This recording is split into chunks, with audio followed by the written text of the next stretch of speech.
Yine ebbaluwa ey'olukale omwami Fazil Jumba ebusiika Luweero gy'awandiise ng'asiibula mukyala we era eyali anyumirwa ennyo ebbaluwa zange ez'olukale bambi kati omugenzi Nassanga Rose Balungi Mungu gwe yajjululira mu lutalo lw'abakyala ng'ennaku z'omwezi 19 Sebaaseka wa 2025. Maseruka the Poet nze ntuddewo okugibaga era bwe mmaliriza nansaba njirombojje mu ddoboozi.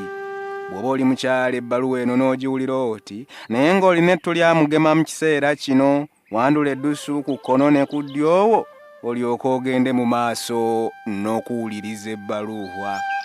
Katonda waffe omuyinza wa buli kintu, nze omwana wo Jumba Fazil nze nkuwandiikira nsaasira ddunda nfune amaanyi ageegumyagumya kuba ensonga etukuŋŋaanyiza yansukkako n'endekera ebiwundu ebikyali ebizibu okuvumula. Mulinga ŋŋamba bw'oba gwe awanguza abakwesiga, lwaki wagaana okulwanirako mukwano gwange olutalo lw'abakyala n'okkiriza otyo olutalo ne lumuwangula?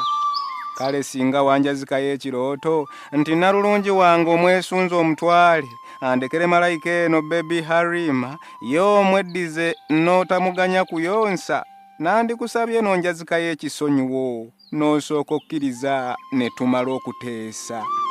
Gulaba ndi eno wandeka mu kudooba, munnange yali amanyi okuteesa nandekulira atyo nga tetukoze pulaani. Dunda ogaba ebigezo taata, omulungi owange nannyini ddoboozi abadde ayogera ne siyo ya luyimba nga nti eddoboozi likirako sukaali, wandiŋŋambye wamwegombako ddoboozi. Mulungi wange Nassanga Rose Balungi, nkimanyi omubiri gwo tegumpulira naye nkimanyi omwoyo gwo gumpulira. Kimanyi Dunda yakwaniriza mu bitiibwa kuba mukazi wattu obadde muteefu, siikunenye maama walwana, wali w'amaanyi saakinyoomako nze, singa kale nalinawo obuyinza obukulwanirako naye kyansi saafuna. Tuula nzekkaawo n'endowooza nti oba nakunyiiza n'otta pulaani, nze munne yali akwesiza okuteesa, nze nsiiba eno nga mbunye ebiyenge. Tuula mutumbyeko eno mu kitanda ne nzijukira obugambo bw'obuwoomu, amaaso gaaгаligita amateefu, langi z'engoye zo ne zinsoya ebibuuzo.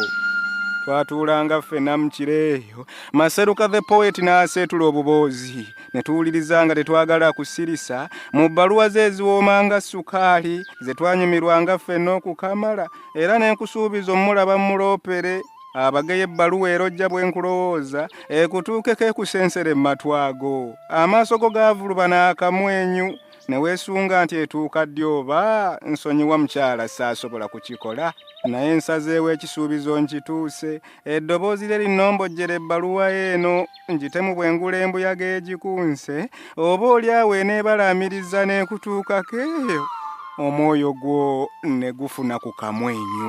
Munnange bwe twanywanga kacaayi ebirowoozo nga bindi bubi mukwano. Kale singa nalinawo obuyinza osanga oba nandifungiza nkutaase kuba nsiiba neesoya ebibuuzo nti omwana waffe Nakanjaka Aliima Balungi eyajja engeri eyo n'atuukira mu miranga bw'alimbuuza ndi mwanukula nti oba mukuuma wake yali amanyi okusaaga eyasekanga n'envuluba n'akamwenyu, ekiwubaalo nga kindi bubi mukwano.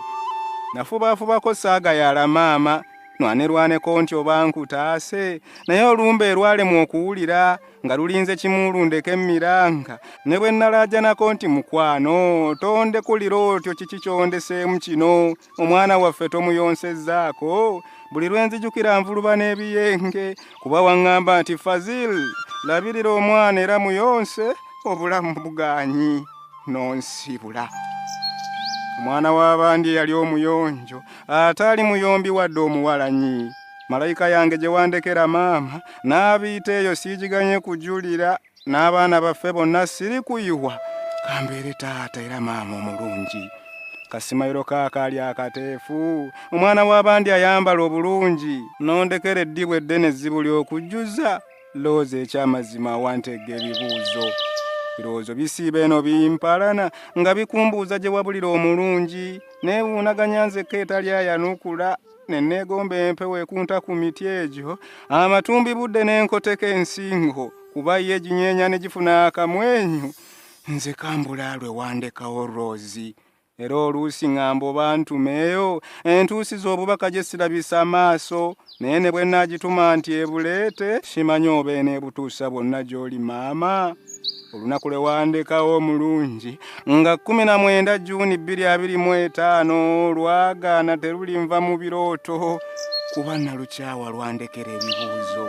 Allo ow'ekisa tukuuma n'ogabirira mukwano gwange nassanga Rozi Balungi gwe wamuyita wadde ekifo kye kinnuma okulabako wano nga kyereerere twasooka kuteesa nkusabeeyo omuntuulize mu balonde awayakaayakana awabeera abateefu omwoyo gwe togulamuza obusungu oŋŋumye omutima ogunkuba obuswanyu abaana baffe be yaleka obabeere. Nalulungi wange nnyabo nkusiimye wambeererawo nnyo nnyabo nasiima wadde tewaŋŋanya kukulaga nnyo ku bibala n'onziruka engeri eyo n'ensigaza ebiwundu. Nsaba Ddunda akutuuza awateefu omwoyo gwagulamuza omukwano okutuusa nga katuusa akaseera lwe tulisisinkana tuddemu okuteesa. Owummule mirembe Rozi wange beera mugumu Aliima ne banne kambabeese. Nassaako omukono nze mukwano gwo Fazil Jumba gwe waleka mu bibuuzo.